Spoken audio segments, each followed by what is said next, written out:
Welcome to another review and discussion. I'm Ace. And I'm the Younger Raccoon. I've seen the film, which is Spider-Man Homecoming, and Raccoon has not. Nope. So we're going to do this format again where I kind of talk about the film, and Raccoon could ask questions. Sure thing, because I have questions, of course. Yeah. Just for the record, I don't give a damn about Spider-Man anymore. Yeah. I kind of love Spider-Man. I've lost all interest in Spider-Man for the most part because I'm sick of seeing the same story over and over again. Yeah. So I'll get straight to the point. So this is the 6th Spider-Man film and the 2nd reboot in 17 years. And it feels like a breath of fresh air. In terms of being over a decade as well. Yeah. Like, oh my gosh. It's weird that I say this, that it feels like a breath of fresh air. So that certainly doesn't look like it. I know, and I'll say the trailer doesn't really do it justice. Because this film is very much a teen drama with him being a superhero on the side, which it pays a lot of attention to his social life in school, him and his aunt, him and like just a kind of neighborhood person, etc. A lot of the trailer, it tends to focus so much on the Tony Stark stuff, and while that is there, it's more his absence. Because I think I'll get into a bit of the plot, should I? And Sure, some spoilers. We can go into spoilers immediately now. Yeah. So spoilers from here on in. My ramble is a bit, odd, but so at the start of the film, we see like Adrian Toomes, Vulture, and he's part of this like construction group trying to clear the damage from the Avengers film. So it's a flashback kind of thing. Okay. And he's got all his people, and then the Department of Damage Control come in, and they're like a new, just like United States government group owned by Tony Stark, and they're clearing all the stuff now, and it's cost him all this money now, and he basically steals some of the alien tech. And then it goes to a modern day where he's kind of a criminal with all the modern tech, and he's got a whole gang. Spider-Man is already established. There's no kind of flashback stuff like that. It's kind of a video montage of him as Spider-Man. It's like, yeah, I'm Spider-Man. This bit felt odd to me a little because I was confused who he was doing this for, because his identity That's like the that really awful like flogging scene, wasn't it? Yeah, that goes on for like 3-ish minutes. I couldn't have that was the real sinker for me, because it was like I was half scared that half the film was going to be that. No, it's like, oh, I need to talk to my Twitter followers. Yeah. It's like the first 3 minutes, and I'll say it doesn't make sense because he can only be doing this for himself because it spoils his identity and no one knows his identity. Yeah, Spider-Man doesn't really talk. Yeah. So, Spider-Man does. Peter Parker doesn't. Yeah. Yeah.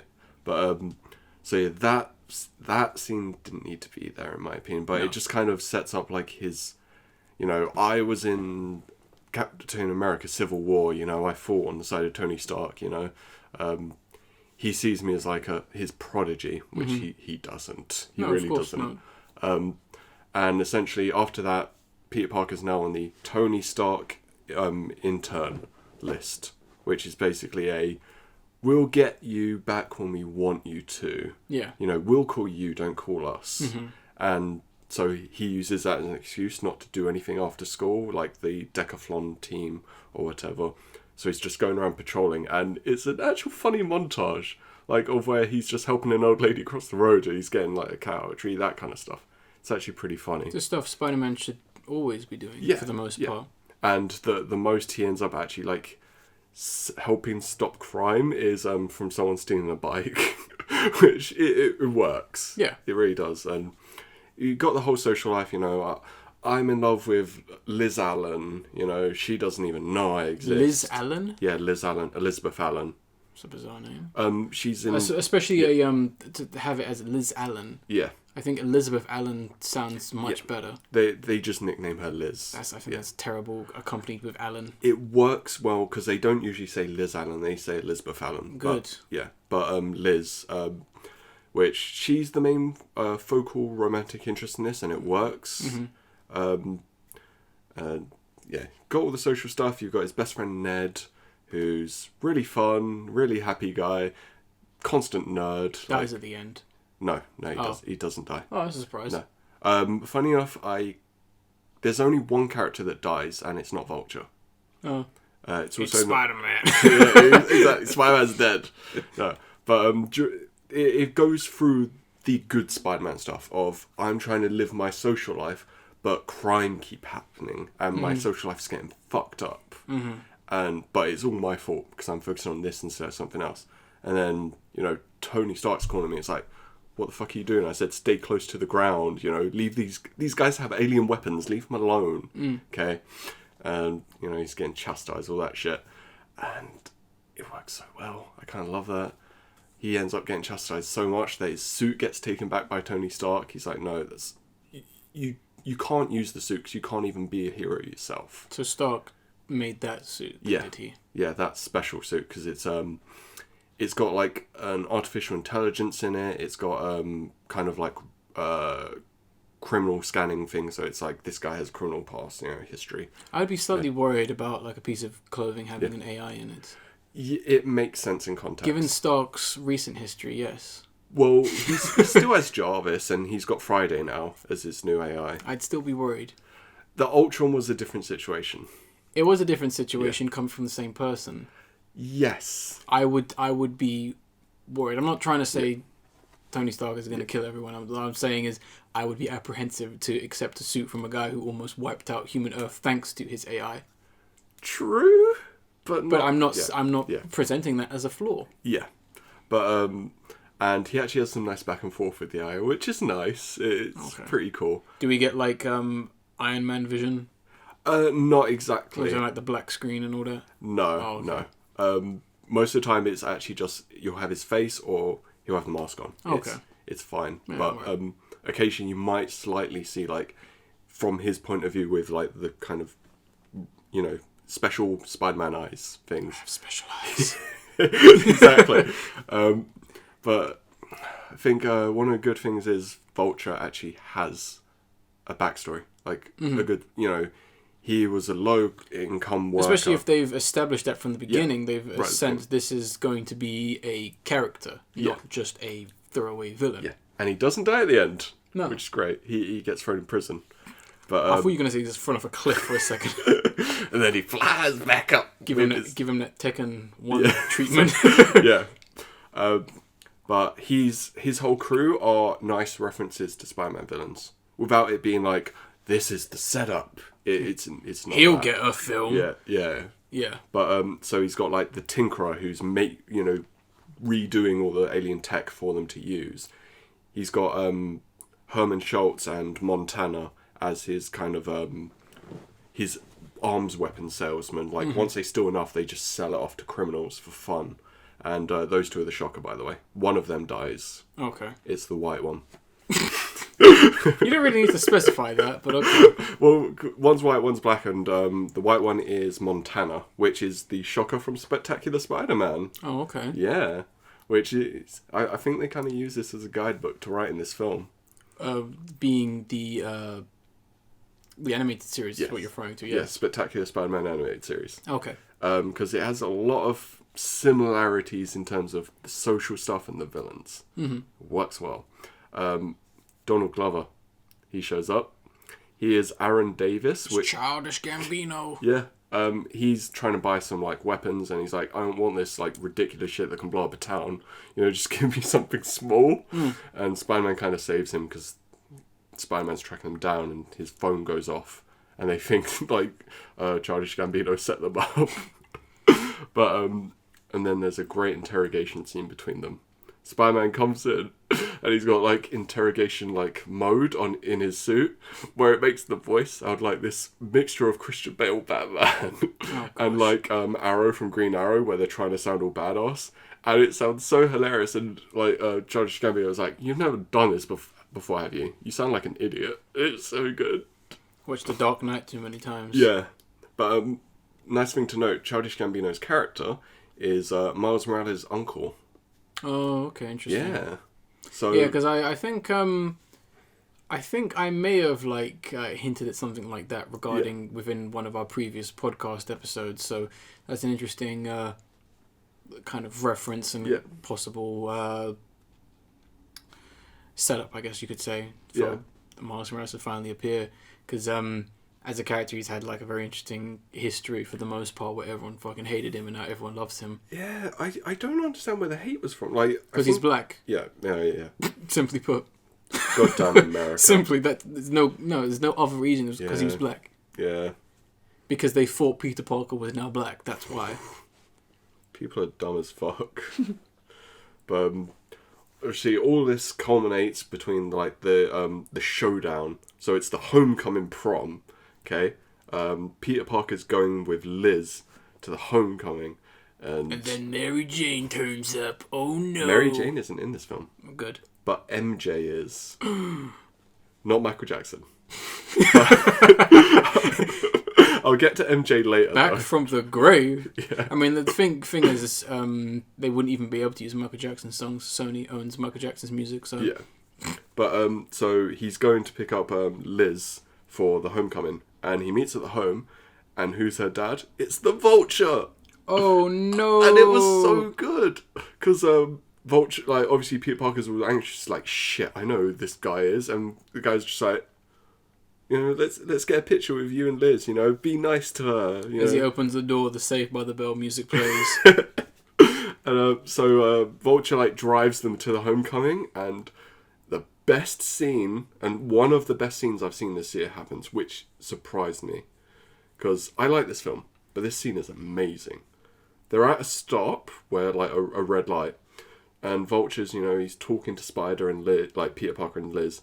And, you know, he starts kind of noticing things like, your voice sounds familiar, I've heard it somewhere. And then, you know, Peter and Liz talking about events that happened in Washington, and Peter wasn't there, but Vulture was there, and as was Spider-Man. And he starts realising things, and then it clocks in his head, and the light goes green. Mm-hmm. He can make his move now. Mm. Great visual storytelling. That scene, and it was so tense. That scene is amazing. Probably best superhero scene I've seen this year. It was great. And then he literally warns him. He just gets a gun out once Liz is gone. It says, alright, stop being fucking Spider-Man. Stop messing with my shit. Okay? Just take her to the prom. Have fun. Not too much fun. Okay? And Peter's like, yeah, okay. He kind of goes in. He doesn't. He just comes back out. He's like, sorry Liz, you know. And he gets his shit handed to him by Shocker. And yeah, it was pretty good. And Ned comes out and helps, which is nice. Mm-hmm. Ned's a great character. And he takes down Vulture because they're trying to steal this thing to get back at Tony Stark. And it ends nicely with Tony Stark saying, you did good, Spider-Man. You earned my trust. You can be an Avenger. And then Peter's like, I don't want to be an Avenger. I'm just going to stay close to the ground now. And then he's like, congrats, you passed the test. And Peter goes off and they're like, was that a test? And he was like, no, that was not a test. We need something to get past the reporters now. Because they decided to announce Spider-Man as an Avenger. So instead, like, Iron Man marries, like, Pepper Potts to get past the reporters. Because they invited them over to see Spider-Man. And that's the main ending. I really like this film. I know I kind of rambled because I didn't want to go through every scene in the film. No, half people probably listening to this have already seen the film, so you know. But I really loved it. Tackles everything I love in Spider-Man. But there's something you haven't really talked too much about, and that's weirdly one of the biggest selling points, and that's Tony Stark. Yeah, as I said, he pops up once in a while. I'm not expecting him to be in it like constantly, but given how predominant his face is on the poster, I know you would think that he would be helping out a lot. Yeah, no, he really doesn't. He like shows up in like at the beginning, then there's a scene kind of in the middle where he's like, yeah, you can't do this. One a little later where he's like, right, you kind of fucked up, and then at the end where he's like, you done good, kid. That's he's not in there nearly as much as the trailers make it out to be, which is awful. I can see that being a slight detriment to the film to some extent, because the chemistry between the characters could be very strong for the most part. And I mean, if they maybe decided to add maybe just one or two more scenes in there to kind of establish him more as being a part of this world rather than just a character who made a cameo. Yeah. It could have made things feel a bit more unified in terms of like Marvel, because I don't know if it's the case of Marvel going, oh, we best not outstay our welcome in Spider-Man. I don't know, but that's something I would have really liked to have more of, even if it's just a tiny bit. That's the thing, even when he wasn't there, his presence was felt. Yeah. Like, at times Vulture would refer to it, it's like, we're not going off to Stark yet, that kind of stuff. And, there'd be references. So, some great little ones being at the school, when they're given a gym, like, lesson. The first thing, like, it's Captain America on a TV screen, like, telling the kids, he's like, be the best that you can be. Mm-hmm. This is my friend. And then the coach, like, waves at all the kids. And there are nice little moments, and it does tie in well. Yeah, especially if you're going to, like, because, I mean, Marvel has such a massive franchise and universe, let's just say at this point, that you can do little things like that. I mean, it's not the case of, his underground superheroes. Everyone knows who the Avengers are. Everyone knows Captain America, Hulk, and all that kind of stuff. So it makes sense, especially in a setting like Spider-Man, where it's kind of taking place after these events, and it's taking place in the real world for the most part, with a superhero kind of going through his own kind of situations. That's where it would work, and that's where it, hopefully, from what you've said, has worked for the most part, which I think is perfect. Mm-hmm. It's obviously my main hope from this film, although I don't have any real interest in seeing it. I'm not in a rush to see it, and I'm not against it too much. I'm just against the whole let's reboot it again and again and again and again. I hope that Sony sees this film and goes, oh, damn. Yeah. Maybe they'll step up. They probably won't, but... Yeah. There are a few little criticisms I want to make, because no film's without flaw, and these are ones that were quite noticeable to me. Mm-hmm. So, the character of MJ. So, there's a character in this, Michelle Jones. She's called MJ as a reference to Mary Jane without having to have Mary Jane. It's fine. Yeah. But she doesn't add much to the plot. And she said at one point is detrimental to a subplot. Mm. So she'll pop up once, like, in a scene or whatever, so it's like the character's talking, doing something, and then snarky response from MJ. Because the problem I have with this already, and that's me looking at the future, is they're going to make a stupid love triangle with this bullshit. Well, Liz Allen leaves town after. Like, their relationship doesn't work out. She goes to Oregon, I think, because Vulture gets arrested. Stop them from possibly integrating them, because with teen dramas like that, there is a tendency to take it too far. If for the sequel they feel that people weren't responding to a love relationship, and for some reason they really want to push that, they will push it to the point of going. Even the fact that Liz left might be them going, right, so in the next one he has to fight over 3 girls. One's a villain, one's a really good girl, and one's someone who you don't like but you'll get to know at the end. And Spider-Man has to deal with all 3 of those and 2 villains. And then we've got another case of Spider-Man 3 once again.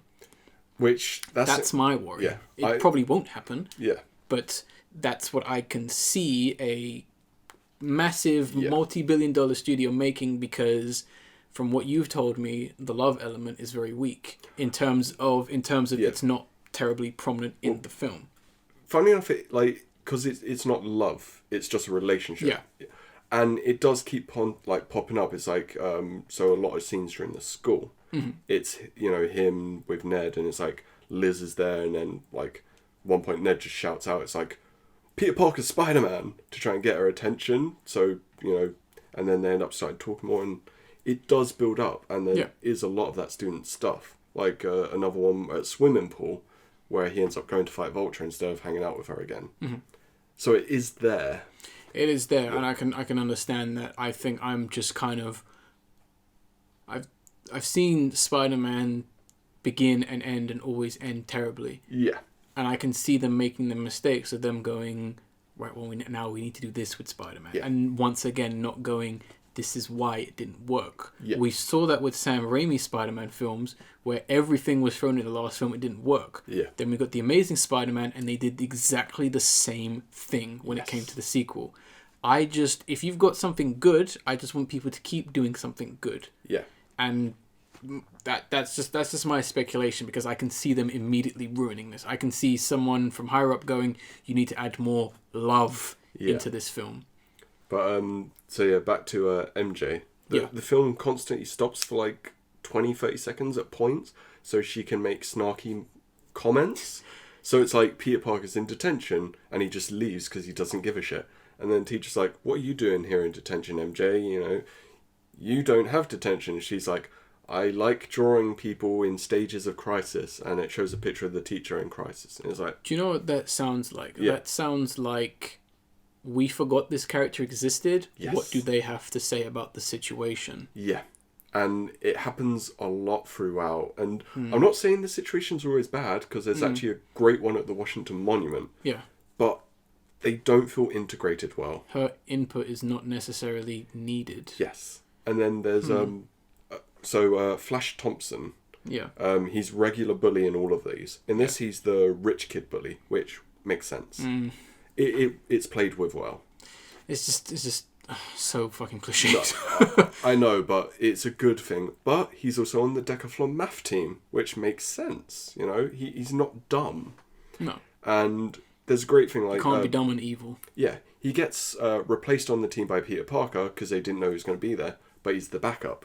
But Peter Parker fucks off to fight Vulture, so he's back on the team. So you think, oh my god, he's going to win it. And it's going to show, oh no, Parker, you fucked up. Now he's the winner. But MJ wins. You know, like, that would have been great if Flash won that, you know, but... Missed opportunity right there, because that Exactly. could have led into some actual interesting relationship building between these two characters, because Flash Thompson and Peter Parker is always a very interesting dynamic. That's why they keep bringing it back, and that's why they keep messing it up, because they don't understand it. Yeah. And this one they handled well, but that point, it was like, it writes itself. I think I would have to actually see how rich kid bully works, because it's a cliche I'm so fucking sick of right now. Well, it's not the kind of like, I'm punching you, I'm beating you up. It's like just remarks and kind of like, oh, Penis Parker, yeah. I'm rich. That's my character from a lesser character. Yeah, but I think it's handled well. Funny enough, one of the inspirations the directors actually said was John Hughes, which I see it, but I actually think if this was written by John Hughes, which unfortunately it can't be, the writing could have been amazing. There's even a nice reference to Ferris Bueller, which is the second super... Of course, you would need that, yeah.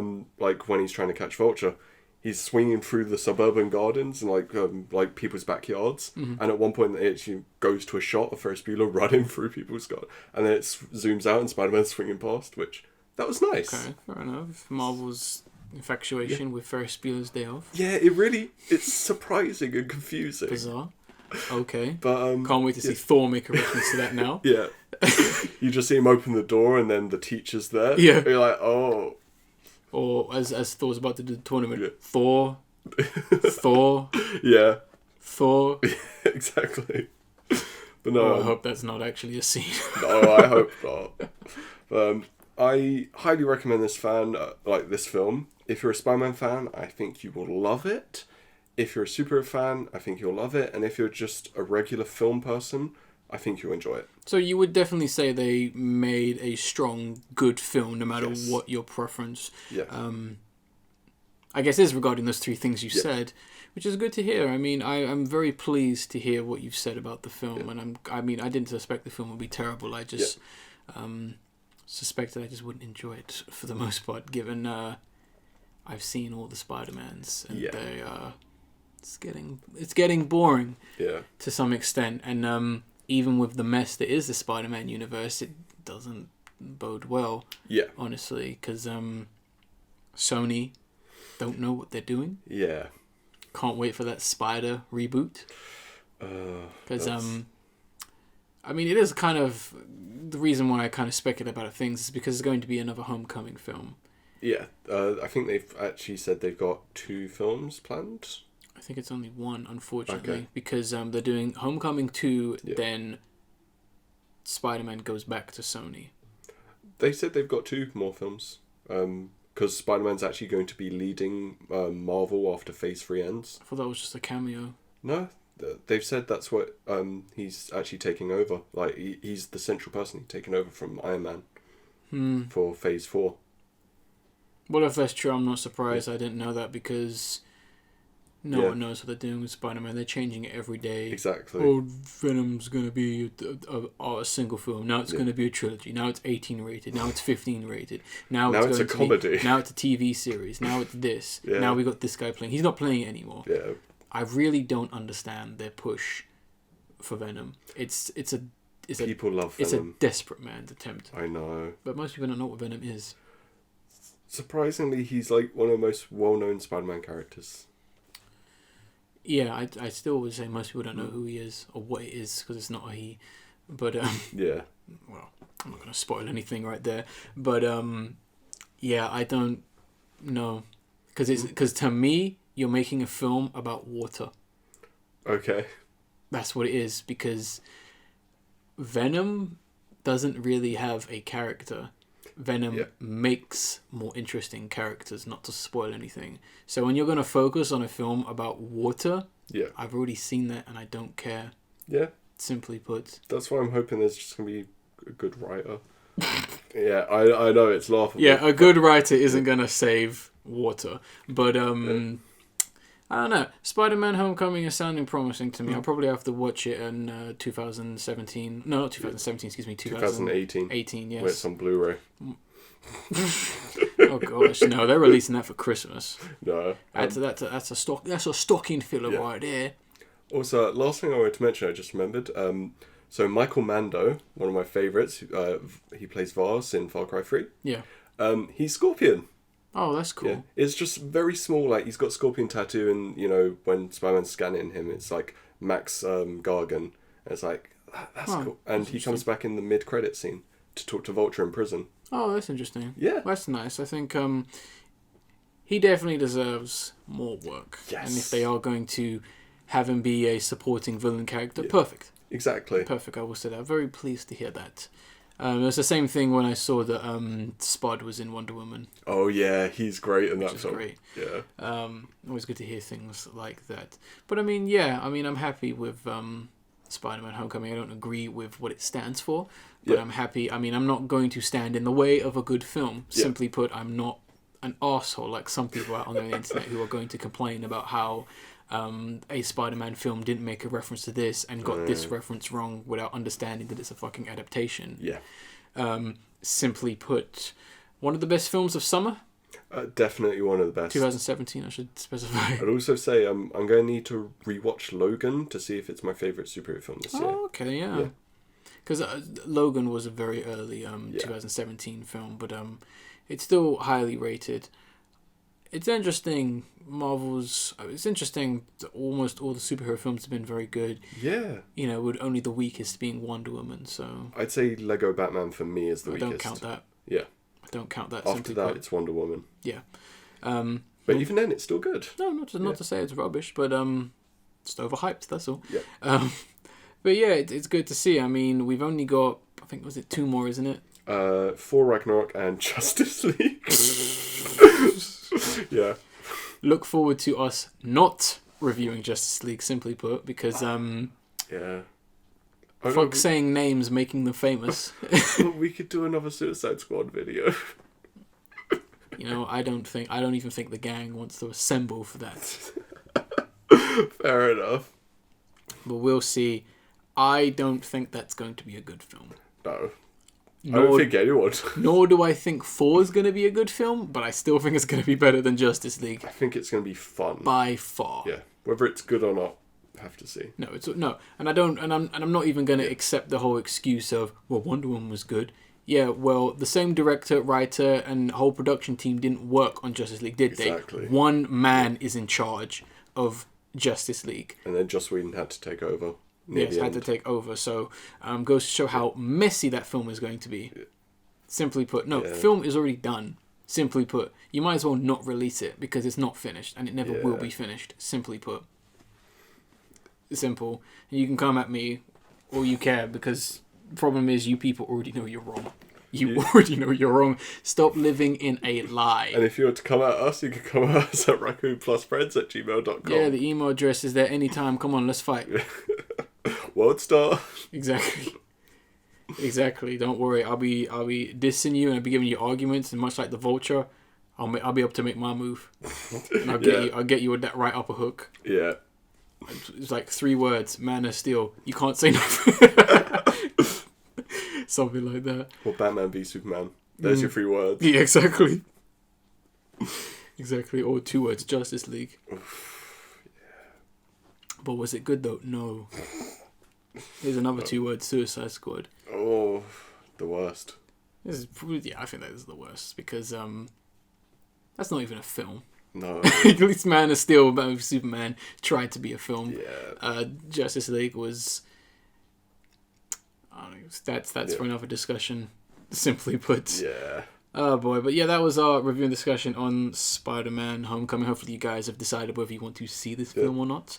And if I rambled too much, let me know so I can clear that up a little. Yes, let us know what you thought of Spider-Man: Homecoming. We'd like to hear your opinions because arguably one of the biggest films of 2017. So we'd like to know where everyone is across the board for the most part. Those are our opinions. Well, Ace's really, but for the record, sounds good to me. So I'm pleased. But yeah, anything else you want to add? I think that's all. Nothing else you need to mention about the film now?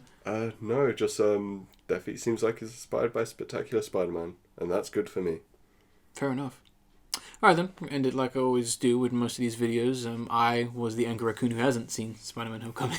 I'm Ace and I did. And we will see you on the next review and discussion, whatever that's going to be. Dewey-san. Alright, laters guys.